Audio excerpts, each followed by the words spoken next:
प्यारे साथियों, सबसे पहले हम कुछ इम्पोर्टेंट कॉरिडोर देखेंगे जो आपके एग्ज़ाम के पॉइंट ऑफ व्यू से काफ़ी इम्पोर्टेंट हैं और यहाँ ये मैचिंग में भी आ सकते हैं। तो टॉपिक, पहले करंट अफेयर का एक टॉपिक हम लोग पढ़ेंगे जिसका नाम है रिलीजियस कॉरिडोर, यानी धार्मिक कॉरिडोर। धार्मिक कॉरिडोर हम लोग देखेंगे, रिलीजियस कॉरिडोर। ठीक है, तो ये कॉरिडोर के नेम कहाँ पर हैं, किससे संबंधित है, ये आप लोगों को पूछा जा सकता है, यानी एग्जाम में मैचिंग के तौर पर या फिर डायरेक्ट आपसे क्वेश्चन बन सकते हैं। ठीक है, तो सबसे पहले हनुमान मंदिर कॉरिडोर। सबसे पहला कौन सा है? हनुमान मंदिर कॉरिडोर। तो ये कहाँ पर है? ये है आप लोगों का प्रयागराज में बनेगा, प्रयागराज उत्तर प्रदेश में। ठीक है, दूसरा लिखेंगे महाकाल कॉरिडोर, महाकाल मंदिर या महाकाल कॉरिडोर।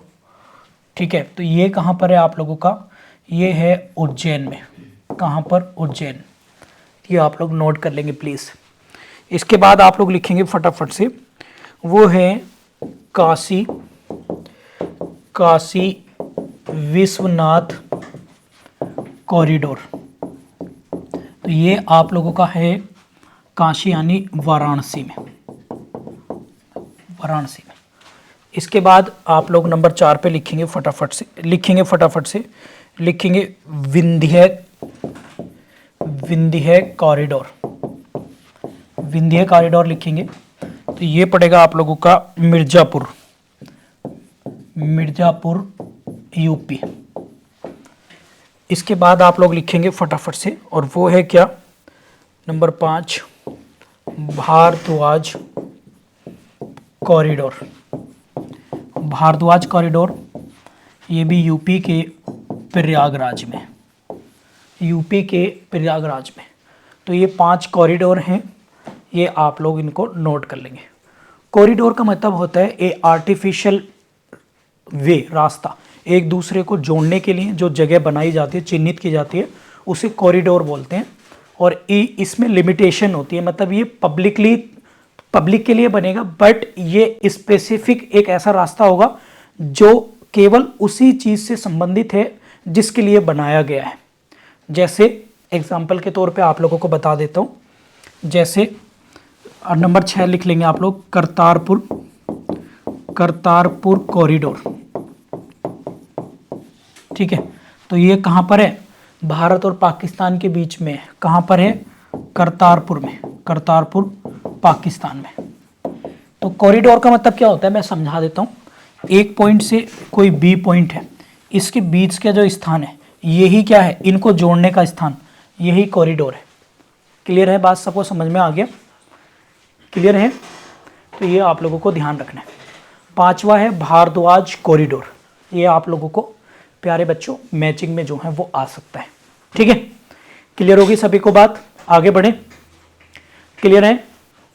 चलिए, आप लोगों ने काफ़ी दिन से मेरी क्लास करंट अफेयर की नहीं हो रही थी, इसके बीच में काफ़ी रिवीजन आप लोगों ने किया होगा। रिवीजन तो किया होगा ना आप लोगों ने? बताइए, रिवीजन तो किया होगा ना आप लोगों ने? चलिए फिर करंट अफेयर के एमसीक्यू की ओर चलते हैं और उनको जो है एक बार डिस्कस कर लेते हैं, देख लेते हैं करंट अफेयर के एमसीक्यू।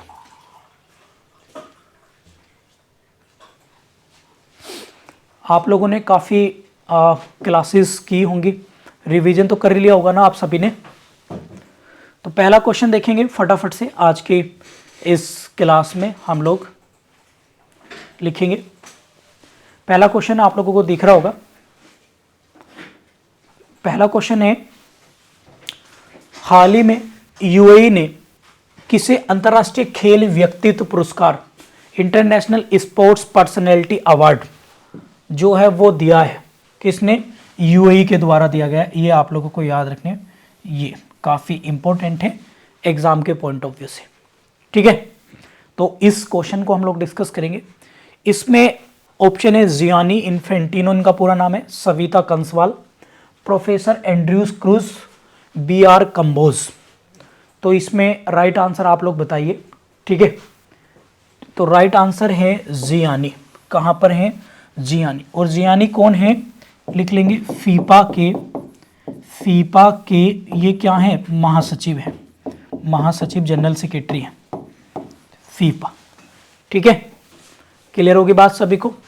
और ये जियानी इन्फेंटिनो क्या है, फीफा के चेयरमैन कह लीजिएगा, अध्यक्ष कह लीजिएगा, काफ़ी इंपॉर्टेंट है। इसके साथ साथ अगर हम बात करें आप लोगों से, तो इसमें एक चीज़ आप लोगों को ध्यान रखना है, फीफा का जो हेडक्वार्टर है वो कहाँ है, फीफा का हेडक्वार्टर, इसका हेडक्वार्टर वो लिखेंगे ज्यूरिख, ज्यूरिख पड़ता है आपका फ्रांस में। ठीक है, क्लियर है, ये आप लोगों को याद रखने। फीफा वर्ल्ड कप 2022 में आप लोगों को पता है कतर में हुआ था, 2026 में आप लोगों को पता है यूएसए, मैक्सिको और आप लोगों का होगा कहाँ पर,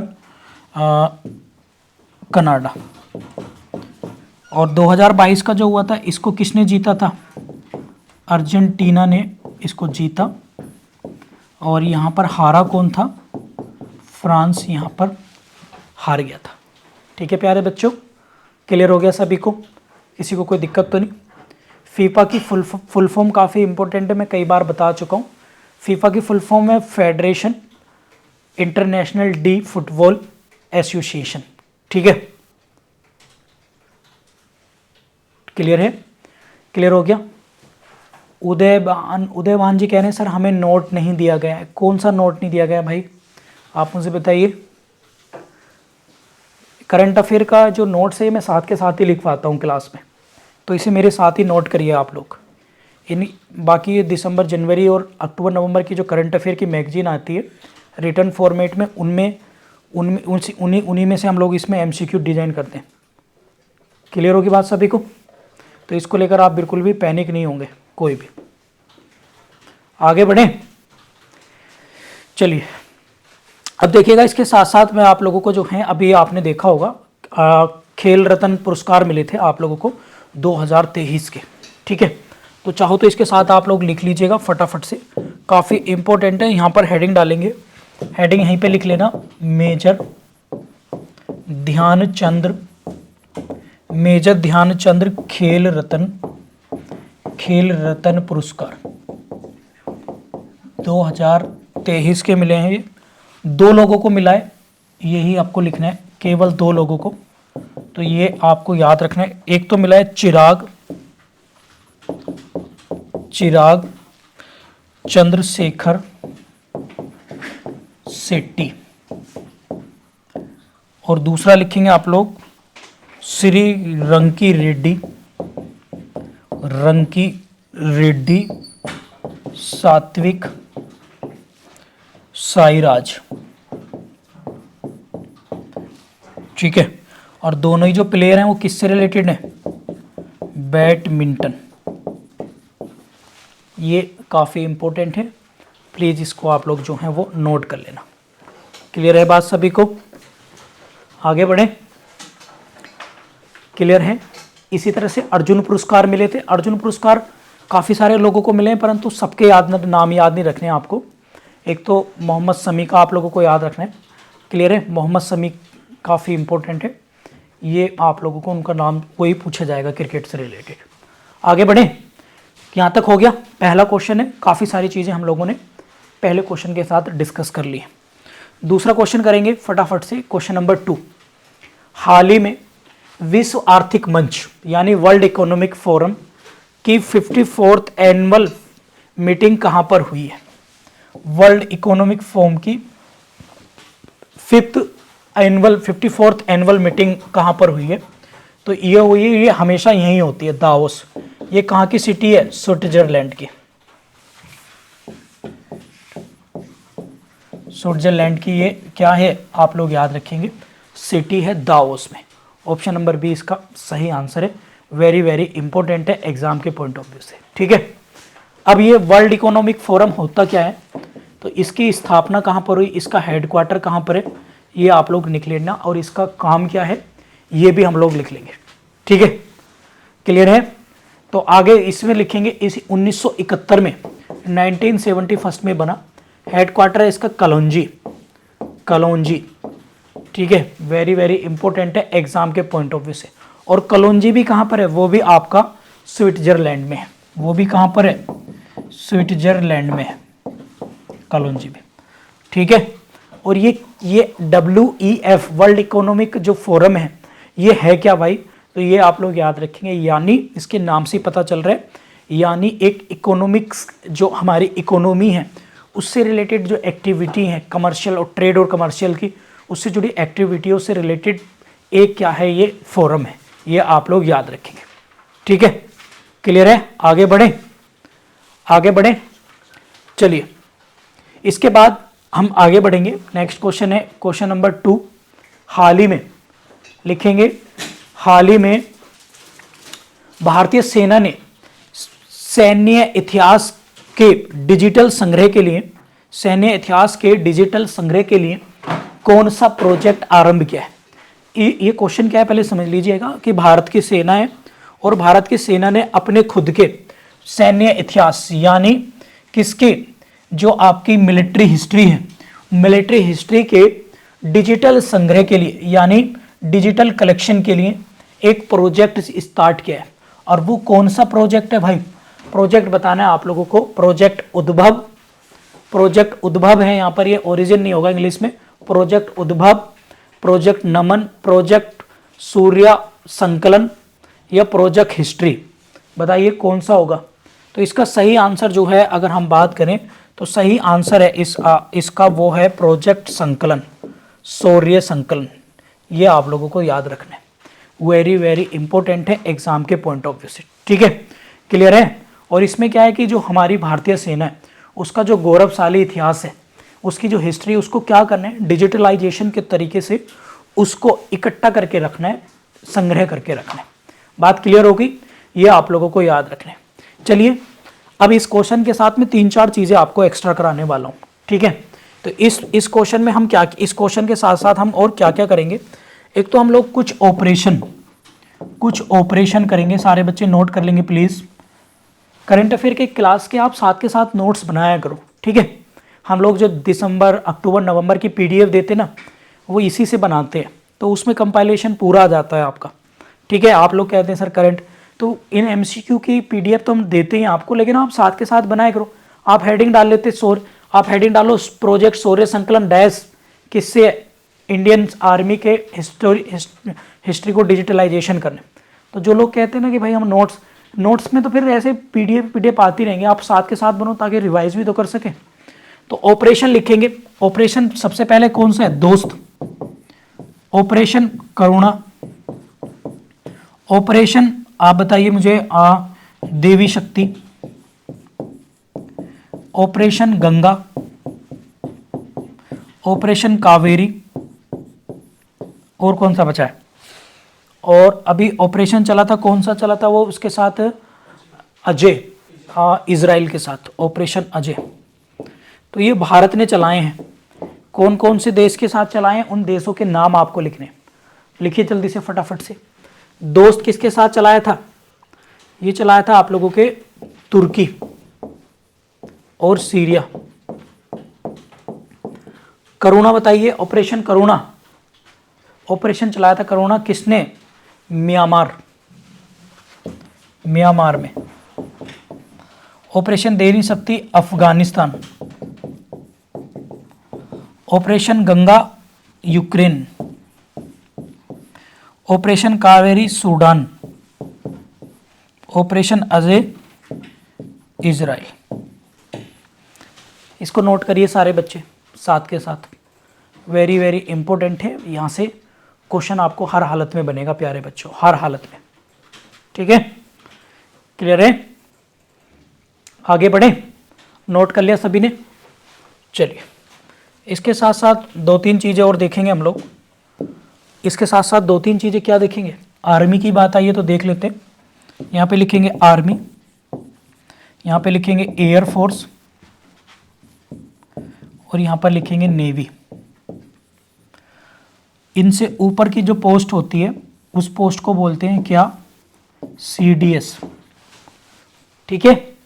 और CDS से ऊपर क्या होता है, भारत के प्रेसिडेंट ऑफ इंडिया यानी राष्ट्रपति, राष्ट्रपति होता है ना, सबसे ऊपर क्या होता है, राष्ट्रपति, फिर CDS, फिर army, air force, navy. Army day कब मनाते हैं? 15 जनवरी। एयरफोर्स डे कब मनाते हैं? 8 अक्टूबर। नेवी डे कब मनाते हैं? 4 दिसंबर को। ठीक है। आर्मी चीफ कौन है आपके? मनोज पांडे। नोट करेंगे सारे बच्चे।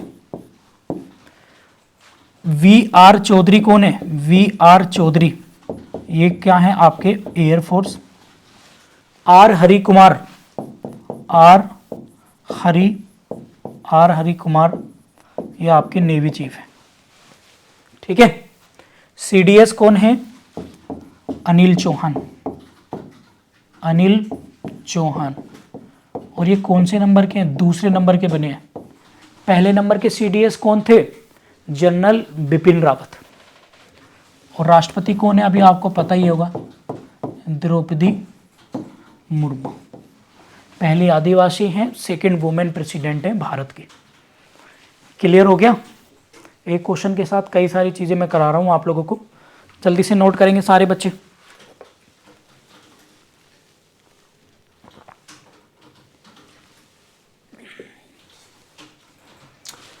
सबने नोट कर लिया तो आगे बढ़ूं?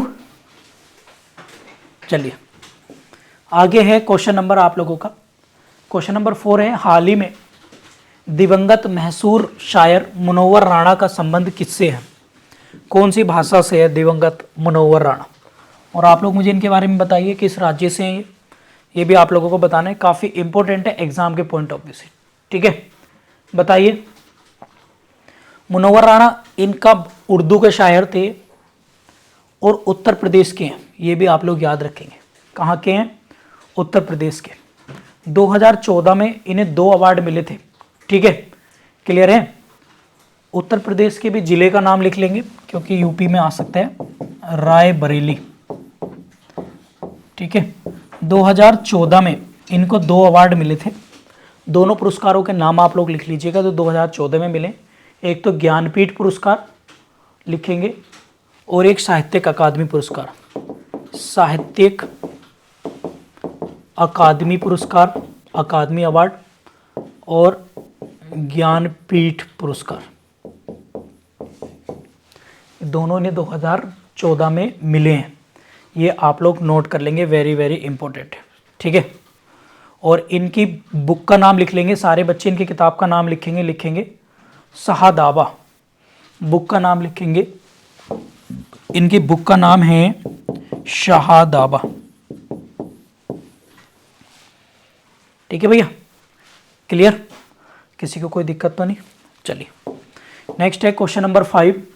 हाल ही में जासूसी उपग्रह ऑप्टिकल 8 का पहला सफल परीक्षण किसने किया है? Who has recently successfully launch the spice satellites optical 8। तो बताइए मुझे, ब्राजील, ऑस्ट्रेलिया, दक्षिण अफ्रीका या आपका जापान? जल्दी बताइए फटाफट से, वेरी वेरी इंपॉर्टेंट है। तो इसमें सही आंसर है आप लोगों का ऑप्शन नंबर आपका डी। किसका? जापान। और जापान के बारे में मैंने कई सारी चीज़ें आपको बताई हैं, ये आप लोग नोट कर लेना। जापान के PM कौन है? फोमियो किसदा।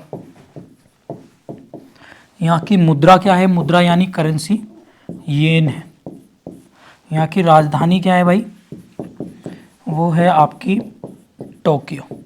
और इसी टोक्यो में 2021 में क्या हुए थे? ओलंपिक हुए थे।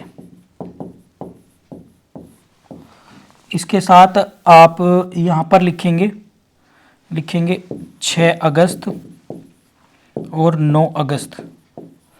यहाँ पर क्या हुआ था? हिरोशिमा को। और 9 अगस्त में नागासाकी। 1945 में क्या गिरे थे? बम गिरे थे। ये डेट आप लोगों से पूछी जा सकती है। और आप मुझे बताइए फटाफट से, मुझे बताइएगा जल्दी से कि जो अभी जापान है आप लोगों का, इसमें हाल ही में भूकंप आया है, ये भी आप लोग याद रखना। जापान में क्या आया है? अभी न्यू ईयर वाले दिन ही आया था, 1 जनवरी को 2024 को क्या आया था? भूकंप आया था, भूकंप। ठीक है, और भूकंप को किस पे नापते हैं? रिएक्टर स्केल पर। ये भी आप लोग नोट करेंगे, वेरी वेरी इंपॉर्टेंट है एग्जाम के पॉइंट ऑफ व्यू से। क्लियर है? आगे बढ़े, चलिए आगे है क्वेश्चन नंबर 6। हाल ही में भारत के पहले और एशिया के 5th डार्क स्काई पार्क की मान्यता किसे मिली है? डार्क स्काई पार्क का मतलब समझ रहे हो कि रात में भी वो पार्क खुले तौर पर दिखे, ऐसे पार्क को जिसमें आसमान दिखे रात में। ठीक है, तो उसके साथ क्या करते हैं, ऐसे पार्क को क्या बोलते हैं? डार्क स्काई पार्क बोलते हैं उसको। ठीक है, क्लियर है?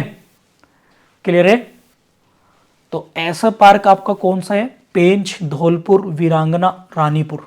बताइए। तो इसमें सही आंसर होगा ऑप्शन नंबर ए, पेंच। और पेंच और ये दोनों, ये कहाँ पर पड़ते हैं?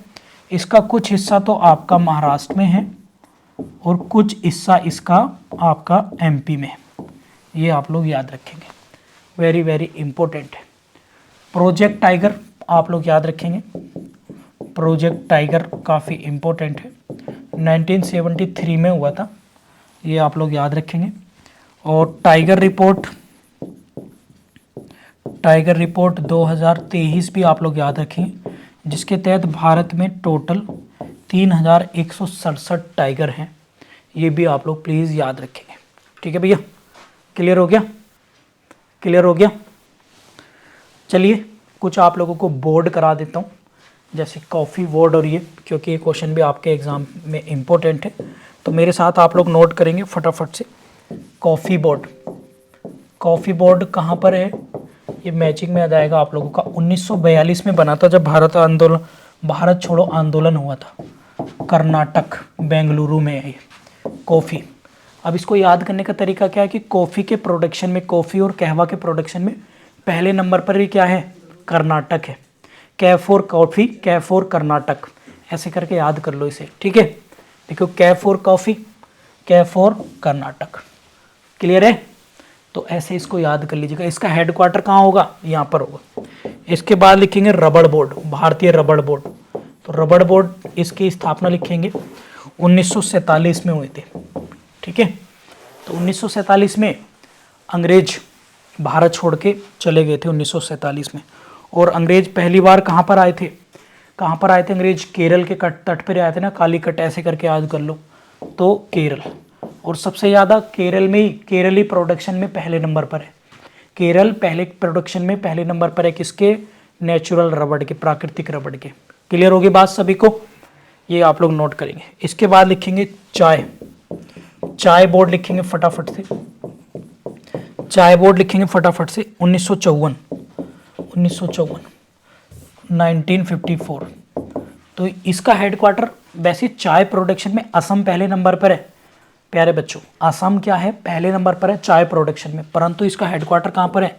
इसका हेडक्वार्टर है कोलकाता, यानी वेस्ट बंगाल में। क्लियर? सभी को क्लियर हो गया? जल्दी बताइए फटाफट से, आगे बढ़े।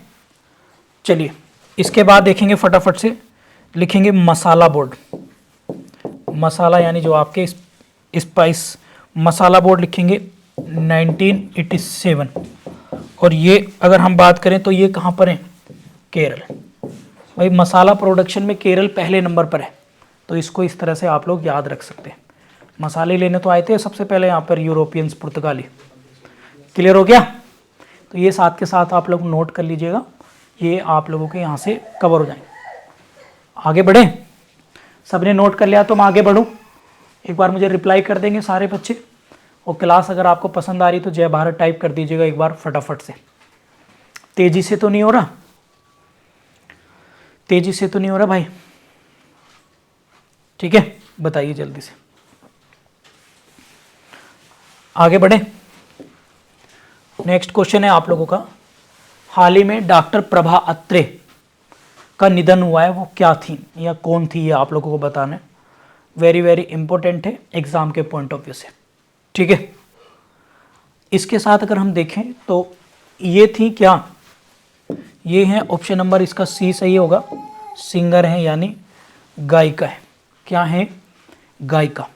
और कौन से राज्य की थी ये? महाराष्ट्र के पुणे से थी, महाराष्ट्र। ठीक है, कहाँ से है? महाराष्ट्र राज्य से।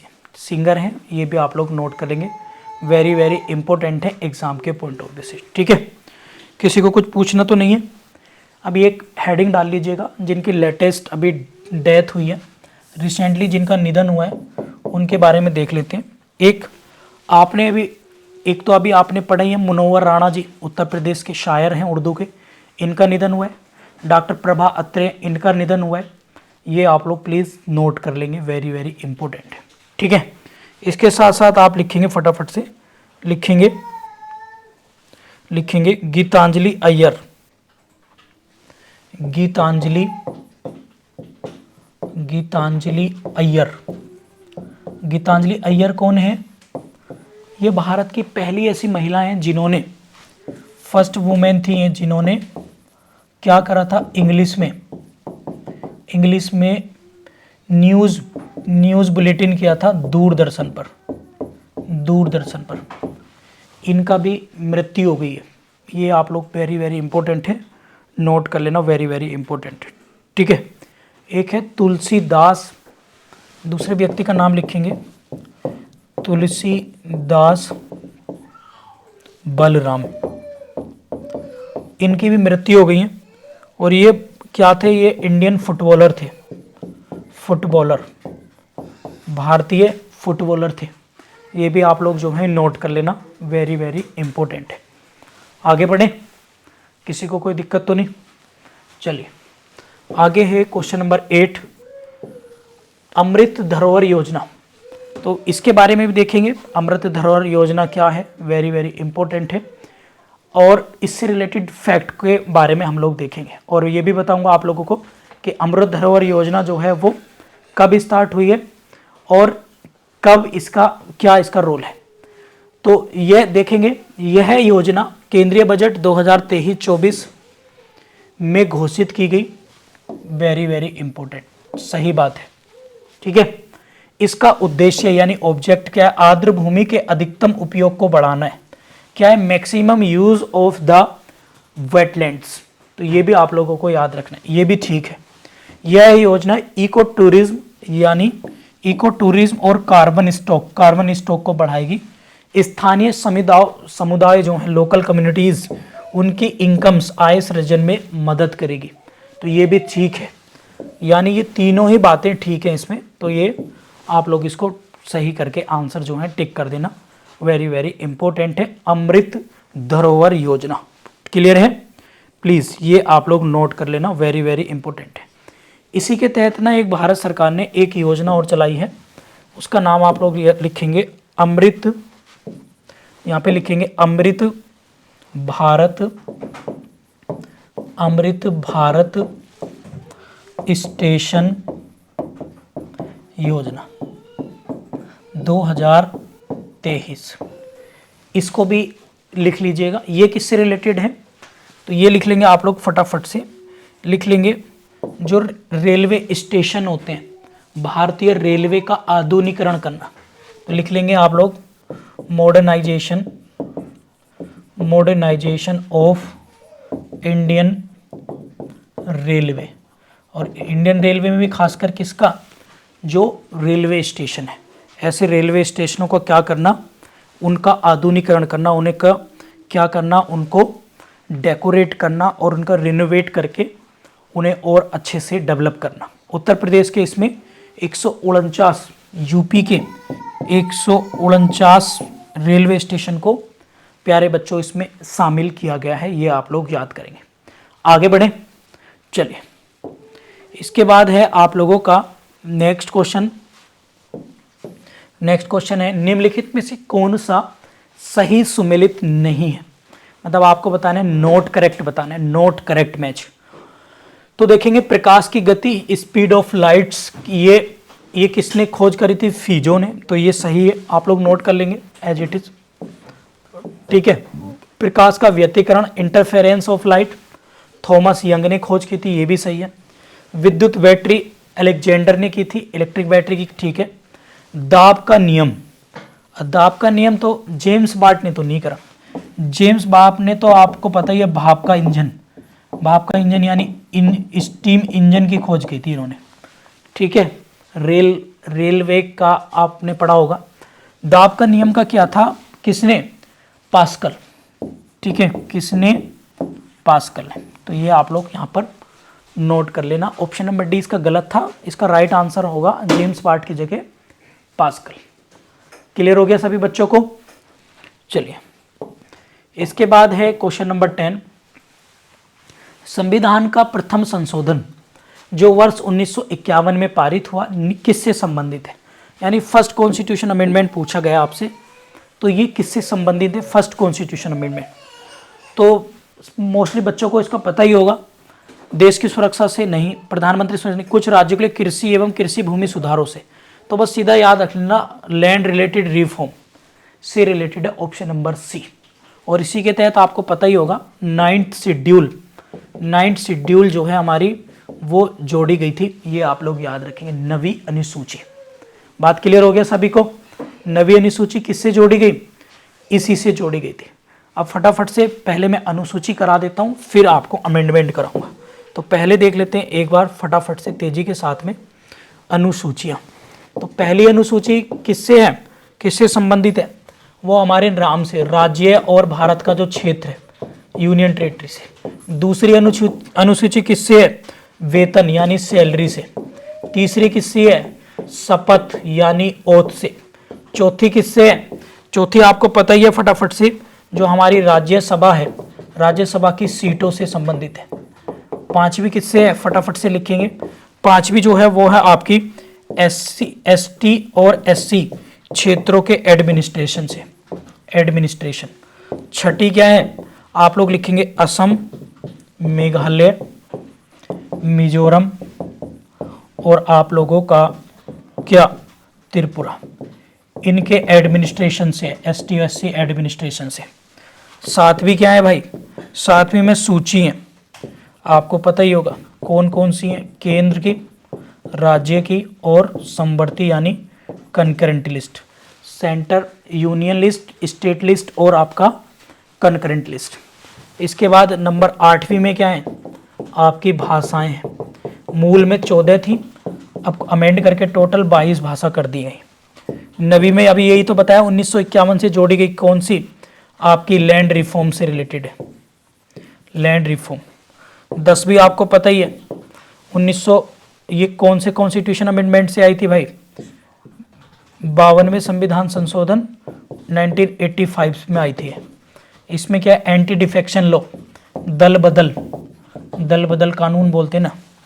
11वीं में आपको पता ही है 73वें संविधान संशोधन से आई थी, 1973वें संविधान संशोधन 1992, ये आपको पता ही है ग्राम पंचायत। और 12वीं आपको पता ही है 74वें से 1992 में, ये आपको पता ही है जो आपकी नगरीय बॉडी होती है। ठीक है, ये सारी की सारी प्लीज़ नोट कर लेना, वेरी वेरी इंपॉर्टेंट है, एग्जाम के पॉइंट ऑफ व्यू से आते ही आते हैं। इसके साथ साथ आप लोगों को 10वां, 100वां, 101, 102, 103, 104, 105 और 106 ये सारे अमेंडमेंट भी बता देता हूँ। ये 2014 में हुआ था, भारत बांग्लादेश से रिलेटेड। 101 में GST, 102 में OBC कमीशन है आप लोगों का, आर्टिकल 338 क्लोज बी में। EWS आप लोगों को पता ही है, क्लोज 15 और आर्टिकल 15 और 16 में क्लोज 66 जोड़ेगी। 104 में एंग्लो इंडियन प्रोविजन खत्म, एंग्लो इंडियन रिपील हो गया। और 10 साल के लिए SC ST की सीट लोकसभा और राज्यसभा, लोकसभा में सीटें बढ़ा दी गई राज्य के विधान। 105 में आपको पता ही है OBC की जो लिस्ट है वो प्रिपेयर कर सकेंगे, कौन करेंगे, स्टेट कर सकते हैं, राज्य करेंगे। इसके 106 में आपको पता ही है 33 रिजर्वेशन दे दिया है वुमेन को, कहाँ पर, लोकसभा में और राज्यों की विधानसभाओं में, स्टेट लेजिस्लेटिव असेंबली SLA में। ठीक है, याद हो गया, क्लियर हो गया, सारे बच्चों को याद हो गई चीज़ें, हाँ या ना में जवाब देंगे। और मुझे उम्मीद है कि डेफिनेटली आप लोगों को इससे काफ़ी फ़ायदा मिलेगा चीज। ठीक है, चलिए आगे देखते हैं अगला क्वेश्चन क्या है हमारा। 10 ही थे, अच्छा ठीक है। तो 10 क्वेश्चन हम लोगों ने करे हैं। मुझे उम्मीद है कि आप लोगों को ये ज़रूर समझ में आ गया होगा, ठीक है। और इससे आप लोगों को डेफिनेटली क्लास में जो है वो फ़ायदा मिलने वाला है, ठीक है। करंट अफेयर में तो आज हम लोग इतना ही रहने देंगे और बाकी आप लोगों को मुलाकात करेंगे